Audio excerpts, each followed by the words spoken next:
Pipilitin na raw tapusin ang pre-trial conference para sa impeachment case ni Vice President Sara Duterte ngayong araw o bukas. Samantala, lumutang ang kontrobersyal na pangalan ni Mary Grace Piatos bilang isa sa mga testigo ng prosekusyon. Magbabalita si Mobile Journal, Merymon Reyes. Merymon.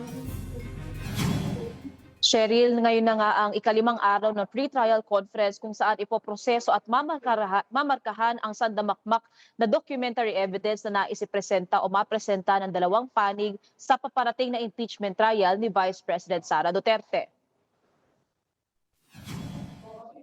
Ayon kay Senate President Sherwin Gatchalian, pipilitin daw na matapos ang proseso ngayong araw. Pero kung hindi man mangyari dahil sa dami ng ebidensya, ay susubukin nilang matapos hanggang bukas. Ayon naman kay Clerk of Court Attorney Ray Bantug, masikip na ang schedule pero hindi pa imposible ang July 6 na target na pagsisimula ng trial.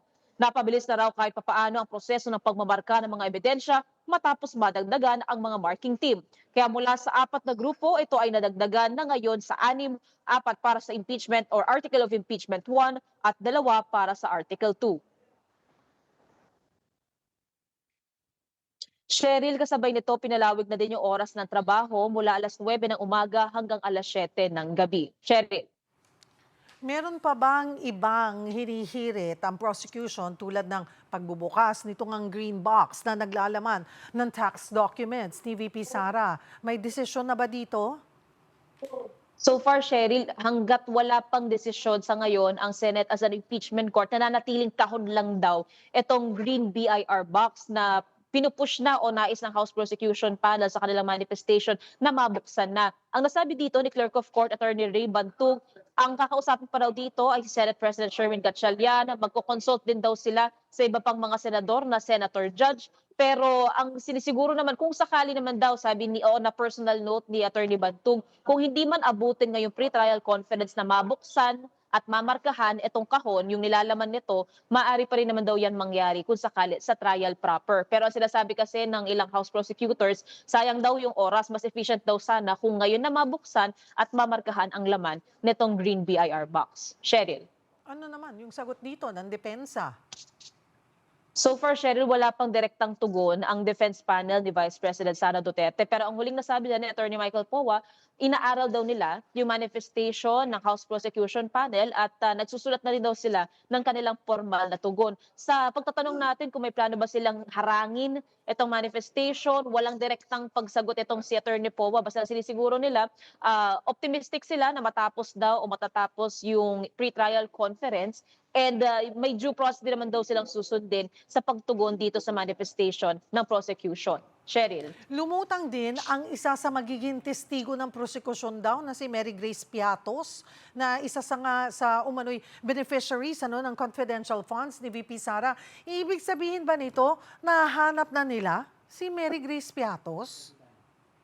Cheryl, sinusubukan nating magtanong sa ilang mga kongresista na part ng House Prosecution Panel pero again, wala silang direktang sagot. Ayaw daw kasi nilang ma-preempt itong pre-trial proceeding. Pero kasi so far, reportedly, parte kasi ng pre-trial brief ng House Prosecution, nakalista sa mga witness o sa witnesses ang pangalan na Mary Grace Piatos. And ang sinusubok nating makuhang info, kung ibig sabihin ba nito, may ipepresenta na silang Mary Grace Piatos ang pangalan o pag tinawag at walang humarap, yun ang punto nila pagdating ng impeachment trial proper. Pero ang sabi ni Congressman Terry Redon na nandito ngayon para sa pre-trial conference, mas maganda raw magsasalita raw sila more likely pagkatapos ng pre-trial patungkol nga sa pangalan ng kanilang mga testigo. Kasi ayaw nilang pangunahan lalong-lalo tungkol doon sa tinatawag na surprise or reserve witnesses o evidence na sa ngayon kailangan may disclosure 3 araw bago ang presentasyon nila sa impeachment court. Cheryl.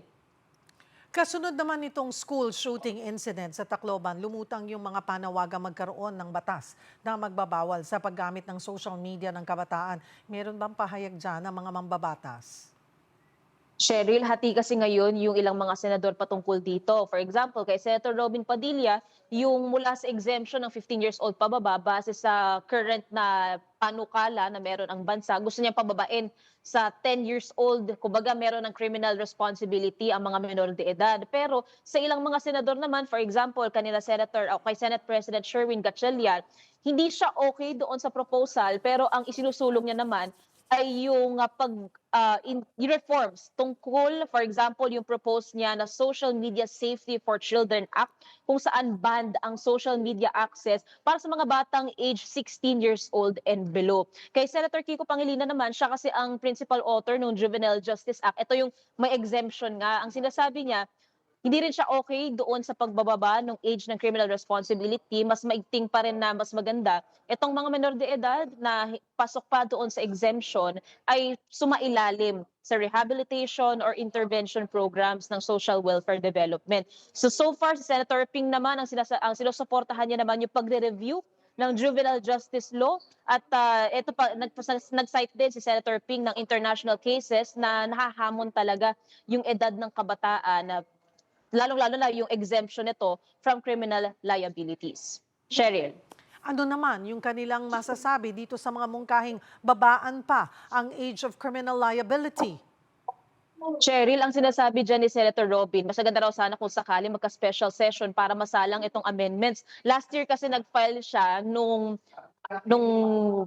nung legislation para ma-amend yung Juvenile Justice Act ngayon. Pero so far kasi wala pang sesyon dahil adjourn sine DIE, kaya hindi pa natin alam kung paano ito rorolyo. So ang malinaw pa lang sa ngayon, may ilang mga senador na hindi pa okay doon sa proposal ni Senator Robin Padilla, habang si Senator Robin naman, hinihimok niya na yung mga kapwa niya senador na ano pa raw ba ang hinihintay nila patungkol sa usapin na ito. Cheryl. Maraming salamat, Mobile Journal, Merimon Reyes.